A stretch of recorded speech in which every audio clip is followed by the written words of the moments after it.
खैर, बीजेपी शासित राज्यों में अब तक विपक्ष के खिलाफ बुलडोजर की कार्रवाई नजर आती थी, लेकिन अब राजधानी दिल्ली में बीजेपी केजरीवाल सरकार के निशाने पर आ गई है। सरकार ने बीजेपी के निर्माणाधीन दफ्तर पर चल रहे निर्माण कार्य को न सिर्फ बंद करा दिया बल्कि 5 लाख का जुर्माना भी लगाया है। केजरीवाल सरकार में पर्यावरण मंत्री गोपाल राय ने ये कार्रवाई की है। दरअसल दिल्ली में प्रदूषण को देखते हुए निर्माण कार्यों पर रोक लगाई गई है। पर्यावरण मंत्री गोपाल राय ने CAQM के आदेश पर बीजेपी के निर्माणाधीन दफ्तर में चल रहे निर्माण कार्य को बंद कराया है। गोपाल राय औचक निरीक्षण करने पहुंचे थे। इस दौरान राय ने ये कार्रवाई की।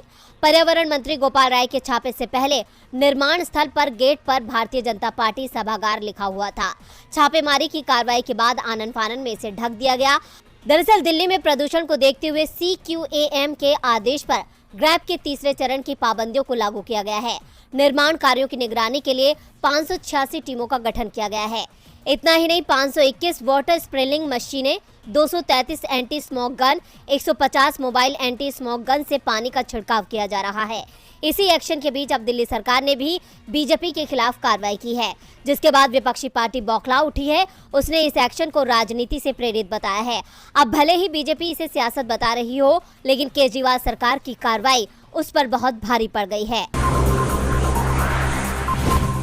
पीएम मोदी ने आज राजस्थान के बांसवाड़ा जिले के मानगढ़ धाम में जनसभा को संबोधित किया, लेकिन पीएम के पास एक ही मंच पर बैठे सीएम गहलोत को मायूसी हाथ लगी, क्योंकि पीएम ने मानगढ़ धाम को राष्ट्रीय स्मारक घोषित नहीं किया। लेकिन गहलोत ने मंच से ही पीएम मोदी पर जो तंज कसा, उसका जवाब पीएम के पास भी नहीं था। दरअसल गहलोत ने पीएम मोदी के विदेश में होने वाले सम्मान को लेकर कहा, आज हमारे देश का डंका पूरी दुनिया में बज रहा है। देश के प्रधानमंत्री नरेंद्र मोदी को भी दुनिया भर में सम्मान मिल रहा है। ये सम्मान इसलिए मिलता है क्योंकि वो महात्मा गांधी के देश से आते हैं।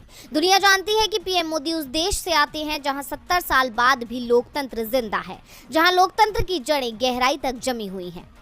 इसके साथ ही गहलोत ने मंच से ही पीएम मोदी से अपील की कि मानगढ़ को राष्ट्रीय स्मारक घोषित किया जाए, लेकिन पीएम ने गहलोत की अपील पर फैसला राज्यों के पाले में ही डाल दिया। पीएम मोदी ने कहा, मानगढ़ धाम को भव्य बनाने की इच्छा सबकी है। मध्य प्रदेश, राजस्थान, गुजरात और महाराष्ट्र आपस में चर्चा कर एक विस्तृत प्लान तैयार करें। पीएम ने आदिवासी समाज की तारीफ करते हुए कहा कि सबसे पहले देश की आजादी का बिगुल आदिवासी समाज ने ही फूंका था। हम आदिवासी समाज के योगदानों के कर्जदार हैं। भारत के चरित्र को सहेजने वाला आदिवासी समाज ही है। आपको बता दें, गुजरात विधानसभा चुनाव के मद्देनजर पीएम मोदी की जनसभा को काफी अहम माना जा रहा है। 3 राज्यों राजस्थान, मध्य प्रदेश और गुजरात के आदिवासियों को साधने के लिए पीएम मोदी ने बड़ी जनसभा की है। मानगढ़ के सहारे पीएम मोदी ने राजस्थान, गुजरात और राजस्थान की 99 विधानसभा सीटों को साधने की कोशिश की है। गुजरात में चुनाव का ऐलान किसी भी समय हो सकता है, जबकि मध्य प्रदेश और राजस्थान में चुनाव 1 साल बाद होने हैं। आज के कार्यक्रम में तीनों ही राज्य के सीएम उपस्थित थे।